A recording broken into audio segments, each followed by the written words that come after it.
I would like to start this conversation with, how many of you drink coffee? How many of you go into the same place multiple times? You have like a favorite place? And how many of you were actually pissed if the person who you see every day, they don't remember what you're ordering? No? Sometimes it bothers me, you know, the person knows me and he knows about my order, and you know, we are in the in the fast-paced life and everyone on its own schedule. So it would be cool if they would remember what order of coffee you placed yesterday, and if you're interested on having this coffee. So this is how I would like to start this conversation between stateless stream processing and stateful stream processing. This is what we're going to be talking today. With this stateless stream processing, when you need to compute something, you don't need to remember what you've done before. So it's maybe something simple like filtering of the messages. But when we need to get something that requires some memory, it would be appreciated if our barista will remember. So in this particular case, this barista remembers all his orders from the previous. So this is example of stateful stream processing. If I decide to run any sort of aggregation where I will need to remember what was my previous messages, that's where we're gonna start. And hopefully this metaphor will stick to you, so we will be able to easily explain this to, I don't know, your significant other, because it's 5 o'clock and you go back home already would be the past maybe 8 or 9, and they'll ask, like, what did you just learn today? And you can say, oh, I learned about stateful and stateless stream processing. And welcome to stream processing like you never seen before, hopefully. Anyone doing any type of stream processing these days? Anyone using Flink these days? Let's start with this conversation. Okay, I see 1, 2 more. Okay, hopefully by the end of this talk there would be at least few people more. Hopefully I will not scare you, because there's some interesting things happening with stream processing world with Apache Flink. Anyone doing anything with Kafka Streams maybe? Okay, more people. Anyone doing anything with Spark maybe? All right, few people doing any like stream processing on Spark, or just like a batch processing on Spark? Stream? No? No? No? All right.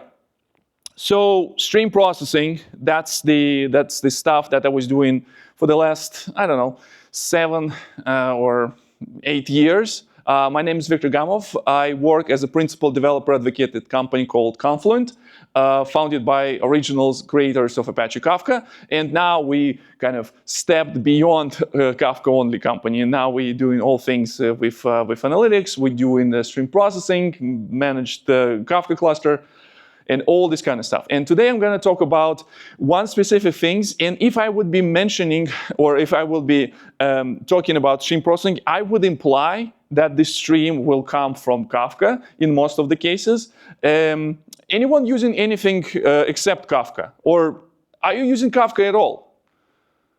Okay, 1 person, 2 person, 3. Okay, so we have something. Anyone using not Kafka? Pulsar, Kinesis, what is this there else? I don't know why you would use something else. But in general, Apache Flink really doesn't care where the stream comes from. Some of the examples will be based on the Kafka, and some of the specific things with Flink also will be related to either Kafka or Confluent Cloud. But I will mention this specifically when we get there. If you would be interested to get the materials from this talk, don't need to stalk me in Twitter. By the way, Twitter is also conveniently placed somewhere here in down below. But also you can get this code, and you can find all my presentations, the code, all the references, find there, and you will play around with this on your own time. Okay, we're going to start with jump right into what is Apache Flink. Anyone knows what's Apache Flink coming today? Any ideas? Just shout. It's fine. Like, it's already the last session of the day. Like, you're tired. Let's have a conversation. Okay. Any thoughts? Any wild guesses, suggestions? Tough crowd. Yes, squirrel. In what language? I was told it's somehow related to German language because the original creators came from that region of the Europe. I'm interested more something more specific. You know, we are developers here, we're programmers here, so maybe something that you can suggest or guess. Tough crowd, I understand, it's fine, I will work with this. Now, so Apache Flink is a framework for distributed processing.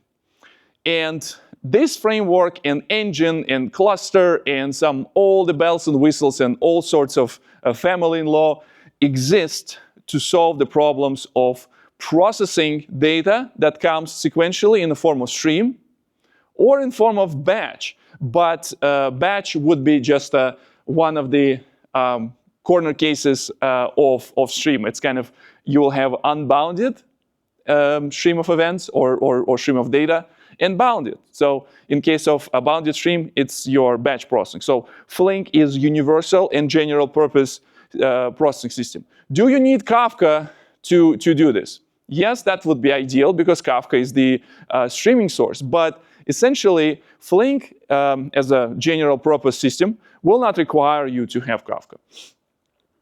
Just to level stage, when we're talking about stream processing, I'm not talking about processing of video stream. I'm talking about processing a stream of events, usually represented in some sort of log-based data structure. So it's append only, you're only getting some of the new events, and the Flink will decide what to do and how to process those, okay? And with all things that Flink provide, I'm going to start with one overview that will help you understand where you stand with this. When I mentioned it is ideally used with Kafka, that's what we do at Confluent. But if you are not in the Kafka world, Flink still can be useful for you. If you have files and you want to process this file somehow, you run some aggregation files, you still will be able to do this. Flink allows you to bring all different sources of data into this processing pipeline. It can be even changes that happens on the database. Flink has built-in system for change data capture on the database. You can get those changes either through native integration with CDC, or changes can land into Kafka, and you can get this from Flink. Since it's a general purpose framework, you have API to just simply query your data. You can get even data from some REST services and things like that. That's what we do as Java developers. We can program anything. But if you want to do something like declarative pipelines, something with out-of-the-box connectors, you rather will be using connectors most of the time. It will be connectors to all sorts of the systems. Now, if you have done any type of stream processing with the other frameworks, like Kafka Streams, for example, Kafka Streams implies that your data should be in Kafka and your results will land in Kafka. So it is not the case with Flink because you not necessarily want to send this result somewhere. If you want simply read the messages from Kafka and dump this on the console, you can do this. There's no need, there's no requirements for you to build an API that will land data somewhere. However, there's also sync connectors that allow you to send the data from the processing layer back to this. It can be database, it can be object storage, it can be something like I don't know, data lake, things like Apache Iceberg or Apache Pymon or something like this. So it is a general purpose. So you can use it for anything. However, there's one caveat. It's a distributed system. You probably don't want to use a tool that is designed to be running in like a massive scale for solving, I don't know, you do parsing files. You can be faster doing this parsing using command line tools like grep, AWK, and whatever. So this is very important point to understand because there's a lot of network things involved, and I will talk about this infrastructure in a few seconds. Now, When we're processing this data, many of you who raised the hands when I was asking if you're using any type of different tools, they would use a very similar approach of programming. Usually it is based on a direct cyclic graph or data flow approach, meaning that your processing will be described as a graph with multiple nodes and multiple connections between those. And you will be processing one message at a time. As my t-shirt says, Kafka and Flink, processing future one event at a time. Even if you do in batch, even you do processing over the batch, you're still processing one event at a time. And this thing in the center, this is kind of like a very simplified explanation of this direct acyclic graph concept. So let's dive a little bit deeper how this would look from perspective of API, and after that, how this thing will map into this data flow type of architecture.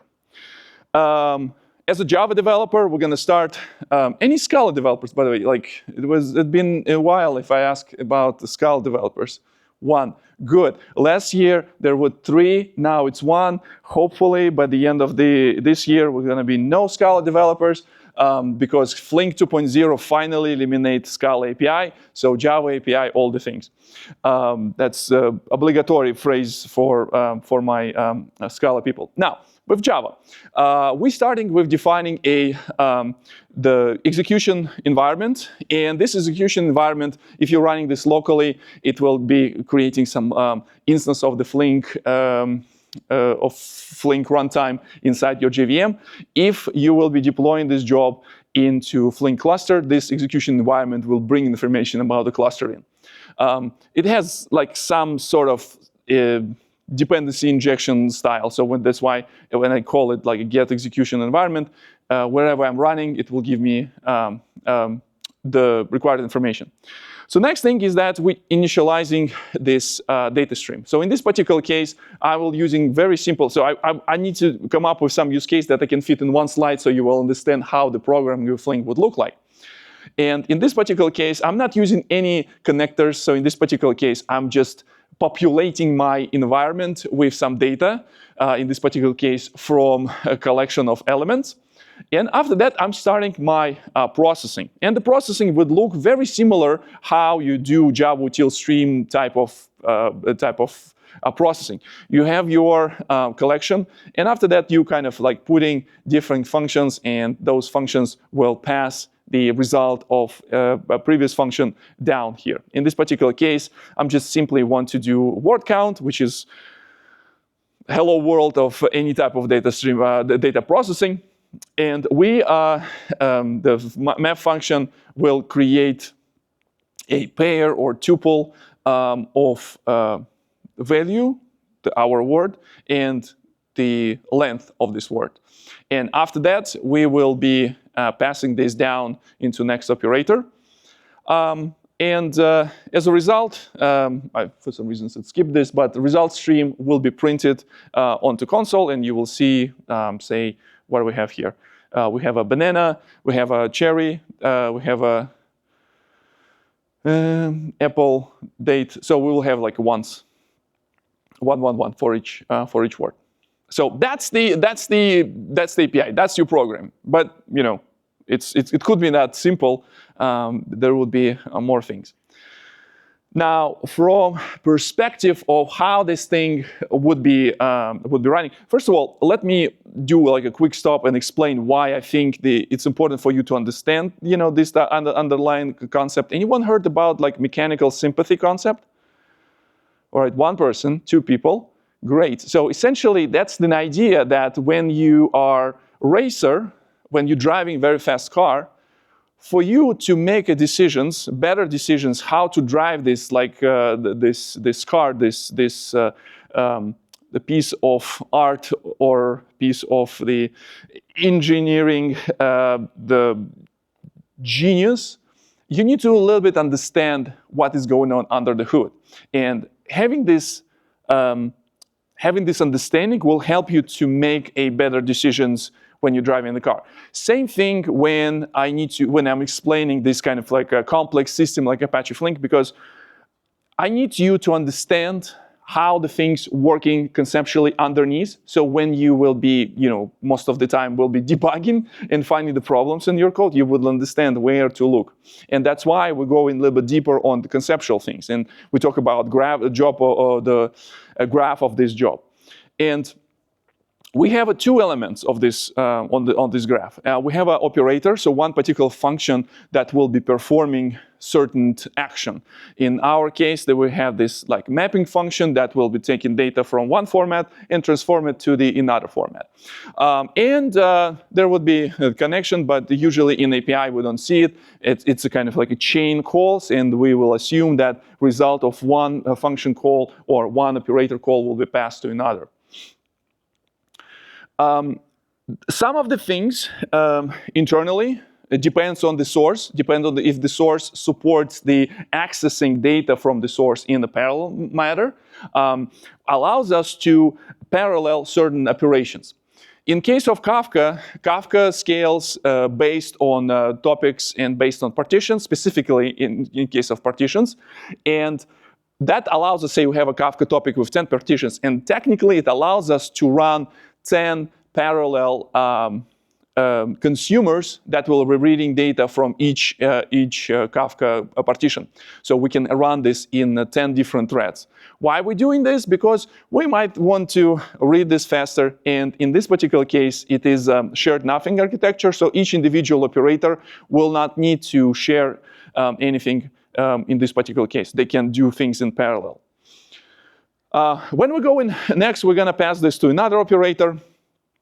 And sometimes, in certain cases, specifically in the cases where we need to align some of the data that needs to be kind of close together, one of the use cases would be joining of the data. We need to sort of repartition or reshuffle data, meaning that we need to move data from one node to another node in order to collocate some of the related information. In Kafka world, in Kafka Streams world, we were doing this by assigning a particular consumer to particular partitions, and based on the key, same message for in a different topics. When you do joins, will land in the same processing node. Or if we don't have this up front, we didn't think that our one topic will have same number of partitions, or another topic will have, I don't know, like maybe we'll have a different field that we want to join. So we need to do repartitioning in order to extract this field. Same thing we're doing with Flink. When we need to, in this particular case, I'm doing repartitioning based on the color. So only like yellow nodes will be performed computation based on the yellow operator, and blue data will land on the blue operator. And this is also, it's a distributed system. Things gonna happen, this repartition gonna happen. It's something that you need to think that it exists. So you need to be thinking about network calls, you need to thinking about serialization, because we live in a Java world, and every time when we departing JVM, we are need to deserialize objects. So those things might be costly. Depends on the processing logic what you do, or depends on the size of the messages and all these kind of things. Serialization also important aspect here, because in a Java world we know as having like the best serialization in the world, right? Okay, tough crowd, guys. Come on, we still have like 30 minutes. It needs to be kind of engaging. I really want this energy that comes from me get to you, right? So it's not the time to sleep. Also, maybe because I'm in New York and it's a morning for me, it's much easier for me to do this right now. Now, and in the end, there's some operators where we need to get this data back. So we need to have the kind of the collect. Think about this kind of collect operator in your Java streams when the data will land into particular node where we need to get the final result. In this node can be the sync node that will be the dumping data in database or sending data into the whatever source we have. Now, here's the interesting thing. We love Java. I love Java. I love any type of cool APIs that allows me to the program and code will look awesome. And when I was going into Java world, like almost 20 years ago, I was like, I'm not gonna learn SQL. Screw that, because in Java we have a Hibernate, and after that we start getting like JPA, and I was like, yeah, why I need to learn this SQL? Like, I don't care. It turns out I was wrong, and we still have a SQL still going strong since 1992. And one of the things when the people start not only use SQL for the data retrieval tasks with your databases, but they also start thinking, hey, what about if we take this SQL and we're going to be using this to describe data processing job? That's nice, right? So it might be a very cool thing to do. So now you can, the 20 years after, you can see there's multiple different systems that use SQL not only as a language to get the data, but also as a language to describe what you want to do with this data. So Flink has one of the APIs. We're going to talk about what else is available. Apart from the Java, remember Scala API is gone. I don't see any excitement. OK. SQL is another API. So for the people who hate Java, for some reasons, for people who or maybe don't have experience of the learning, living through the years of Java 5, Java 6, maybe even a little bit of Java 7, and after that jump into Java 17, they are data people, and they know their SQL. So for them, in order to describe these jobs, the Flink now supports SQL as one of the APIs. And one of the things that really bothered me when I was learning SQL, I don't know about you, but you cannot read SQL how it's written, right? If you need to understand how this query will be executed, you need to start reading from, literally. You need to start reading from the from statement. And the way how this all this SQL thing line up into this data flow model, we start with, if you need to do stuff like insert into, we actually go in at the very end. Like we go in all the way here, because this is where we're going to define where this data go. Next thing that we will be using this the computation. So in this case, this count function that will get the data. That's what we'll see would be performed in one of those nodes, count and group by. Our filtering function, in this case, that allows us to remove all the messages that has orange color, and everything starts from the from statement. So from defines what's going to be our source.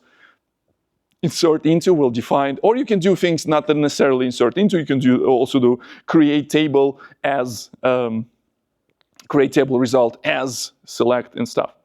And wait a minute, Victor, you just said table. Like, where this thing come from? So when we going into this level of Flink SQL API, everything that we will be dealing with in terms of everything that comes into the Flink system will be represented as a table.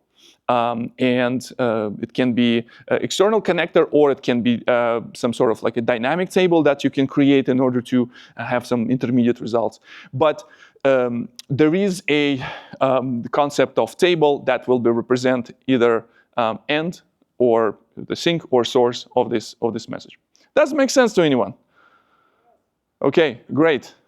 Thank you. More reaction like this. Love it. Now, when I was talking about APIs, it's time to kind of like a level set, like what the hell we're talking about. So everything with the Java is a DataStream API. So DataStream API is something that you usually probably going to start with. And you will find multiple resources saying like getting started guides. And you will see code that I showed you a couple slides ago with the stream environment and things like that. Now, after a certain time, when the developers of Flink and the users of Flink, they were thinking, yeah, we need to come up with something that will simplify these data streams. Not everyone excited with the map, the flat map, aggregate all these type of functions. So people sometimes excited about their SQL. And turns out that the concept that was very well described in, anyone heard this framework called Juke? J-O-O-Q. Yeah, okay, now it's my people. Now I need to start with the Table API. So Table API does very similar thing in Flink that Juke does in your Java application. So Juke, what it gives you is the DSL that will be mapped to your SQL table. There's lots of code generation or maybe some of the information that this framework needs to get from your database in order to operate. Very similar concept here. So with Table API, I will show you a few code snippets in a moment, but conceptually you need to understand this is how it works.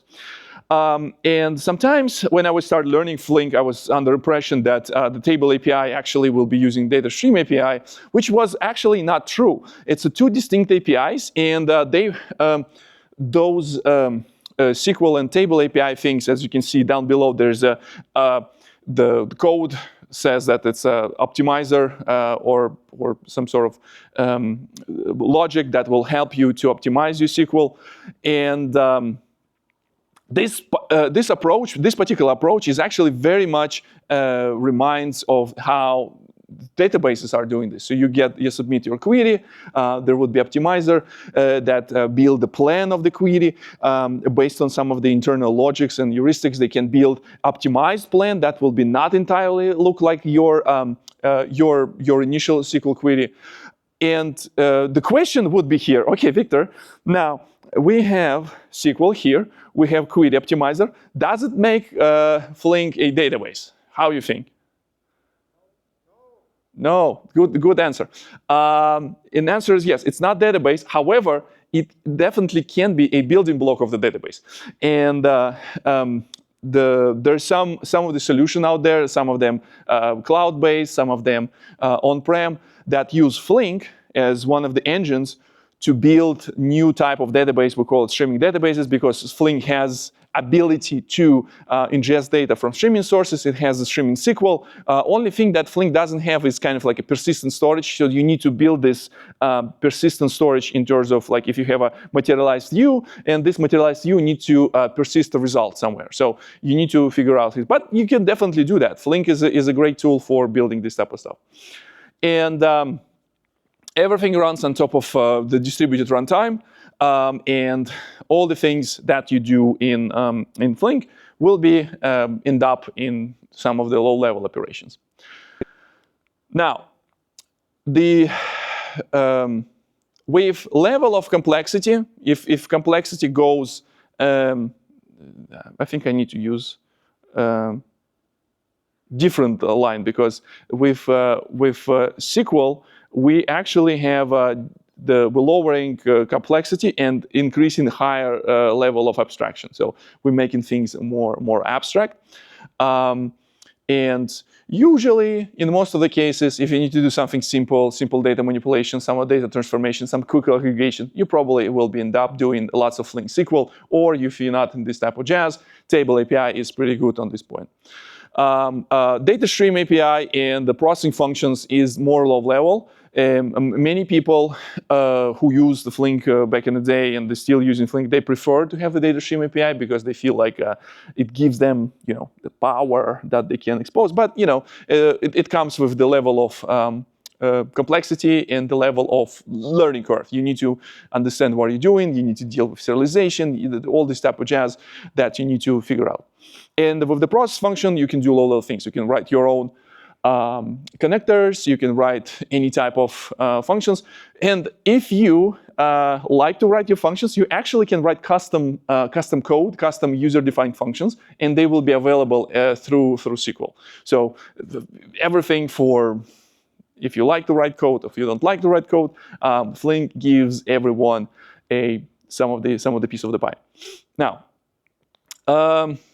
I talk about the Flink is the stateful stream processing system, meaning that results of this processing and needs to be stored somewhere because of the certain things. Like we have unbound stream of events, but we're only interested in the result in the last 5 minutes. We don't really care what's going to happen like an hour ago. And to support this type of use cases, like some of the messages can arrive in time, some messages cannot arrive later. to support this type of use cases, there should be some sort of storage that allows this computation to not compute over and over again. As you remember, Flink, again, performs computation one event at a time. So if you need to restart this from the very beginning of your Kafka topic or your file or whatever. In order to prevent that, we need to store intermediate results somewhere. So let's talk a little bit about state management. Who waited for a very cool diagram? So that's a very cool diagram. Usually people take a picture of this cool diagram. You can also go wild and take all pictures you want, if you want. So it is a, there are a lot of things going on here on this diagram. You can see there's a few components. The Flink cluster usually contains two main components. One component is the job manager, and another component is a task manager. And usually there is a kind of like one-to-many relations between job manager and task manager. So from the name, it implied that the job manager, this is where your application code will be operating with. So as a developer, you're writing your DataStream API, or you're writing your Table API, or writing your SQL.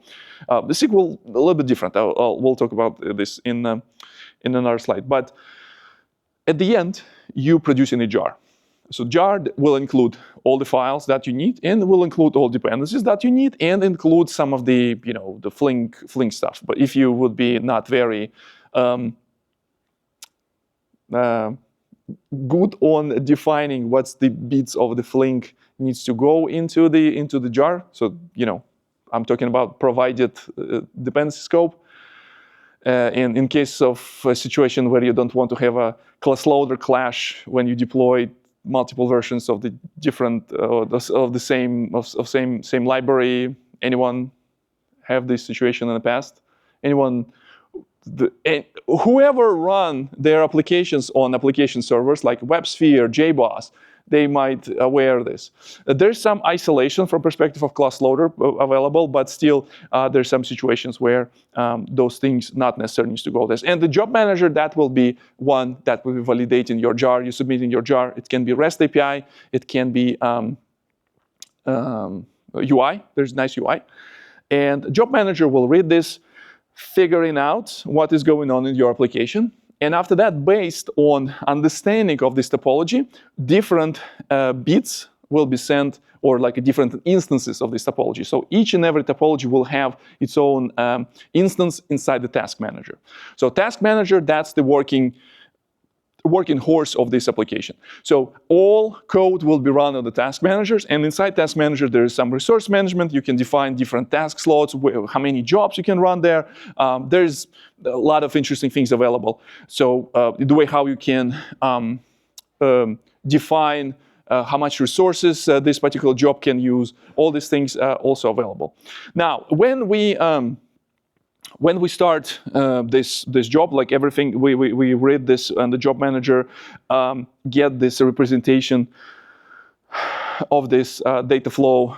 We send this to the task managers. We initialize this, the task slots. And now, when we need to read the data, so from the task managers, we start getting data from different sources, from different connectors, and getting data into this task manager instances. We start doing a lot of things. And as a result, we dumping results back to other connectors. And somewhere here, in one of these, and the task managers will be managing intermediate steps, intermediate storage. So job goes into job manager. From this, it goes into task managers. And when the job is running, everything will be communicated from task managers. Now, let's get back to this diagram. And one of the instances where we need to think about storage not this one, because it's just a filtering. And the filtering is the stateless operation. So every time when you do, where something, you don't need to have a story. And it's okay, because you don't need to remember what happens this. But every time you need to do things like count, because count will involve a certain condition based on which one you performing the count. It's going to be either a particular column or value from the column, and you need to accumulate this somewhere. So those nodes, those operator nodes, will need to have its own store. Flink does this transparently. There's a configuration that available for you to you, and some of the results can be dumped into this state. There's a two type of state snapshots. One of these, if we will be performing this count operation, and at some point we need to get store these results, we're going to store them in the what we called checkpoints. So checkpoints created automatically based on some background thread, and those checkpoints will dump data into local state. In Flink 2.0, this architecture slightly changed, so you can have a disaggregated state now. You can have state store somewhere like a S3, like in an object store, so you don't have to have local store, so everything will go into cloud native store. There's another type of state information called save point. So sometimes you need to restart the cluster in case of you need to do maintenance, you need to do updates, you need to do Java upgrades. So there is an API that allows to tell Flink cluster, so create a save point. And after that, when the save point will be created, shut down, when we performed our maintenance, we need to restart this, and the state will be restored from the save point, and your processing will continue. So that's a very neat feature, and but very difficult to kind of like done this properly. And the Flink is one of the examples how this is done very well. Now, it can be this stuff that happens in Flink can be dump this in the local store. We use RocksDB as one of the store implementation, and remote backup can be created on object store. I think that's the last slide. But before we go into last slide, let me quickly go into some of the code. By the way, that's the URL that you probably want to pick up, because there is a lot of things going on in this particular repository. I built a full-blown workshop for Java developers, and I think I probably just need to send small snippet about explaining like what you need to do. But in general, there's a lot of things going on. Now let me show you a few things. Let's start with. For the sake of demonstration, again, probably you don't need to do this every time when you will be building your application. You're probably going to be using some sort of connector to just get the data into your Flink instance.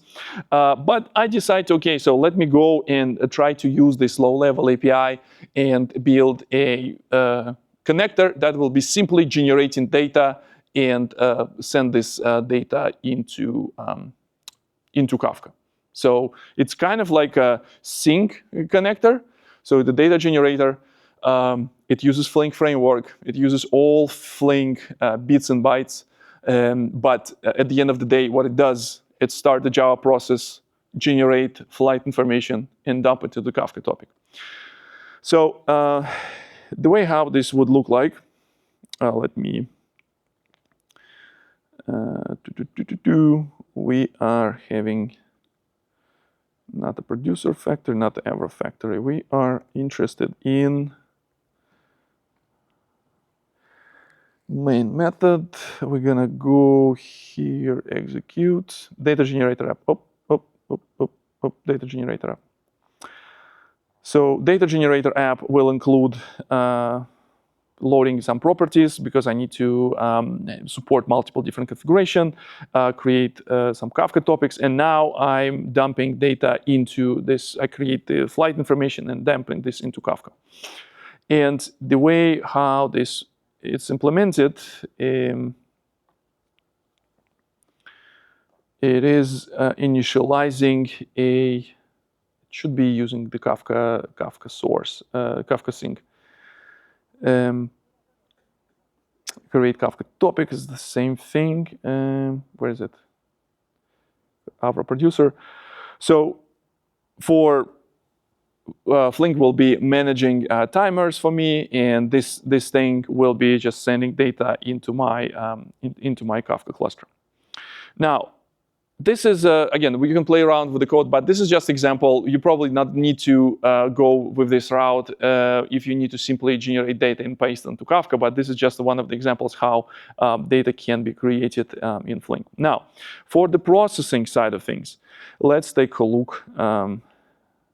Some of the streaming examples. I didn't implement it here. So let's go with the Table API.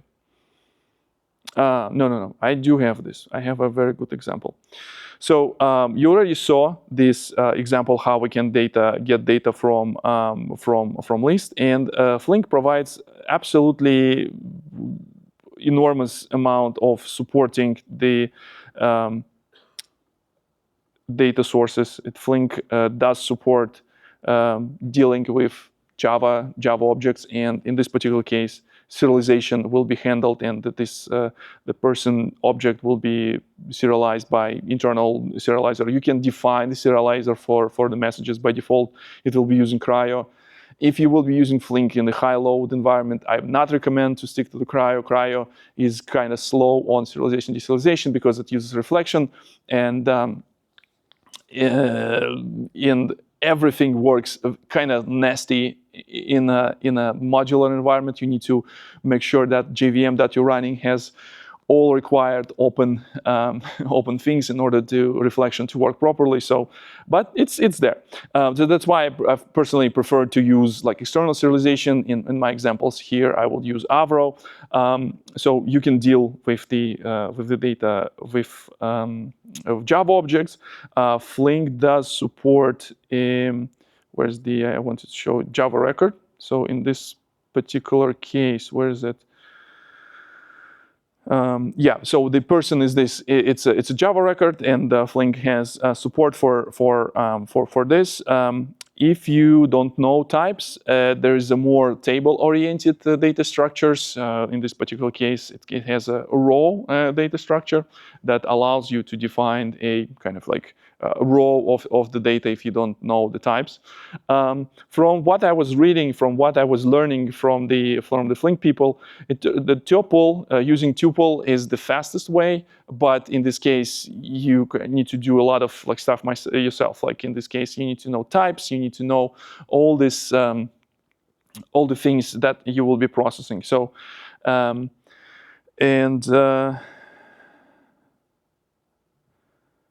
so that's the streaming API. Now, with the Table API, the way how the things would look is slightly different. And this is where I recommend you to usually start, because it will allow you to do interesting things. In this particular case, so I do have a stream of data that will be represented as the flight information. It has a flight data, it has an airline, it has a destination, departure time, actual departure time, and status. Again, fully generated. You can take a look in the code inside this repository. And I want to build few use cases that will represent how I can process the data. One of the use cases would be the airline dashboard. And in this particular case, it's not super exciting because SQL is wrapped inside the string, and it's kind of like, looks nasty. But this is how the Table API would look like. So it's kind of like in this example, it's a combination of creating this view internally, and now we can query this view using this Table API. It has this function select. It has these operators that allow us to define what kind of fields we need to select. So if I would run something like this status local, let's see if this will continue to work. Let's see if my data generator generator local. every example has its own kind of like a build script and a bank file run the task that will start this for you, so you can figure out this yourself. Now it runs against my local Kafka that runs inside the Docker, and messages of this data generator will land into flights. The topic and information for the flights go in here, and from this. Now it will take some time to generate and run this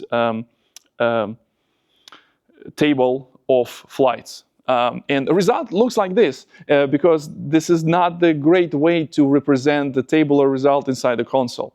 So Flink has its own Flink SQL client, and Flink SQL client actually has a very nice interface for dealing with this kind of like ever-changing data. But usually, this is something you're not dumping into console. You usually either like send this back to Kafka topic, or you send to some sort of system where you will be able to query this. It can be, again, Iceberg, can be database, can be something else. So another approach for dealing with this type of stuff is to use SQL. So for this, I have a very nice UI here, just to quickly show how this will work.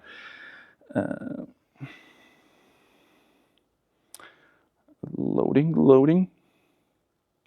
So if I want to build this dashboard with only SQL, I just do 42, cluster 42, and my Flink environment. Inside this Flink environment, this is what I was telling you, that every topic would be represented in a form of table, and that's my kind of like a flight information. And in this particular case, schema is inferred from the schema registry. It's beyond of the topic of this conversation, but you really want to have some sort of place where the information from the Kafka topics would be somehow have some sort of structure. So in this case, schema registry is the right place. And Flink has a good integration with schema registry. You can infer information from the schema registry, because everything in Kafka is bytes. So you need to have some way to tell how these objects would look like. And where's my flight information? Let's see. Where's my dashboard? My flight status dashboard. So that's the example of how I can use this SQL, Flink SQL. And this is a result that will be creating table that will be constantly updating with the data that comes from the Kafka topic. So the new flights will update this dashboard. So if I will run this, it will give me much nicer representation than the same thing that I just showed you in the console. Give it a second, because it goes into space, into cloud, and from the cloud it should start getting some results. So, and now this result will give me some interesting dashboard. It has like airline information. It has information about the airports, origin city, and this information would be constantly updating, and the state of this table will be constantly updating. Information about, say, flight delays would be also constantly updating. I don't know why I have it -6. Probably my generator logic generates actual and expected actual departure and scheduled departure differently. So that's why I have some weird stuff. But hey, data generated. So you can do this Java, you can do this with Table API, you can do this with SQL, and you can do this, you can mix and match. So in this particular case, this is the example. If you will be looking to this like flight status dashboard, it will be using a combination of the view that created from SQL, and also it has a combination of Table API. And where's the result? So I'm pasting this result somewhere on the console. But anyway, so yeah, go and check out this repository. Now, to finish this talk, so to finish this with some of the ideas, the Flink Flink gives you ability to do unified stream and batch processing. You can perform unbounded and bounded stream processing, and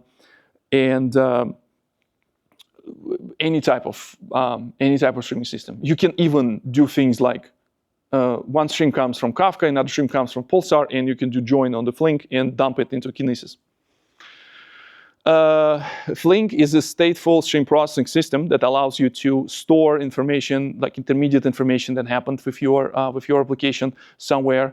I didn't touch this, but this is like also subject by itself. I didn't want to like fully, destroy your brain, and probably you would never want to look at this again. But Flink supports different type of event processing characteristics. There's ways how you can deal with late events, out of order events, all these type of things Flink supported, and it's quite fascinating how it's implemented. Again, in a distributed fashion, it's actually super crazy. And Flink supports recovery through snapshotting and through save points, and this is kind of like in a nutshell what you can do with the Flink. Next week, there will be a very cool event in London. If you happen to be in London next week and you want a ticket to this event, let me know. If you're not, follow this. We're going to publish the videos after. You can learn. If you're interested in the world of stream processing, Kafka, Flink, Iceberg, AI, you should be planning to participate in this event maybe next year. And with this, I think we're done for today. My name is Viktor Gamov, and as always, have a nice day.